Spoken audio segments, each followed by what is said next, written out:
உங்களுக்கு தெரியுமா? அல் ஆஹிரா, மறுமை என்பது. இந்த உலக வாழ்வு யாருக்கு வேண்டுமானாலும் நிம்மதியோடு, சந்தோஷத்தோடு, மகிழ்ச்சியோடு, அருளோடு அல்லது சோதனையோடு இருந்து விடலாம். ஆனால் மறுமை என்பது அல் ஆஹிரத்து குல்லுஹா லில் முத்தகீன், அல்லாஹுவை அஞ்சக்கூடியவர்களுக்குத்தான் மறு உலக வாழ்வு முழுவதும். அல்லாஹ் ரப்புல் ஆலமீன் குர்ஆனில் சொல்கிறான், இன்னல் முத்தகீன ஃபீ மகாமின் அமீன். அல்லாஹுவை அஞ்சக்கூடியவர்கள் நிம்மதியுடைய இடத்தில், பாதுகாப்பான இடத்தில் இருப்பார்கள். உலகத்திலும் மறுமையிலும். மரண நேரத்தில் இருந்து, கபருடைய வாழ்வில் இருந்து, மறுமையில் விசாரணைக்காக ஒன்று கூட்டப்படக்கூடிய காட்சியில் இருந்து, வஃப்தன், அவர்கள் வாகனத்தில் பயணித்தவர்களாக வருவார்கள். வஸீகல்லதீன தகவ், அல்லாஹுவை அஞ்சக்கூடியவர்கள் அல்லாஹ் சொர்க்கத்திற்கு முன்னால் ஒன்று கூட்டி இருப்பான், அணிவகுத்திருப்பான்.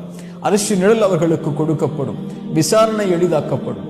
மறுமை முழுவதும் காஃபிர்களும் பாவிகளும் முனாஃபிக்குகளும் அஞ்சி நடுங்கிக் கொண்டிருக்கும் போது, இன்னல் முத்தகீன ஃபீ மகாமின் அமீன், பாதுகாப்பு அளிக்கக்கூடிய இடத்தில் முத்தகீன்களை அல்லாஹ் வைத்திருப்பான்.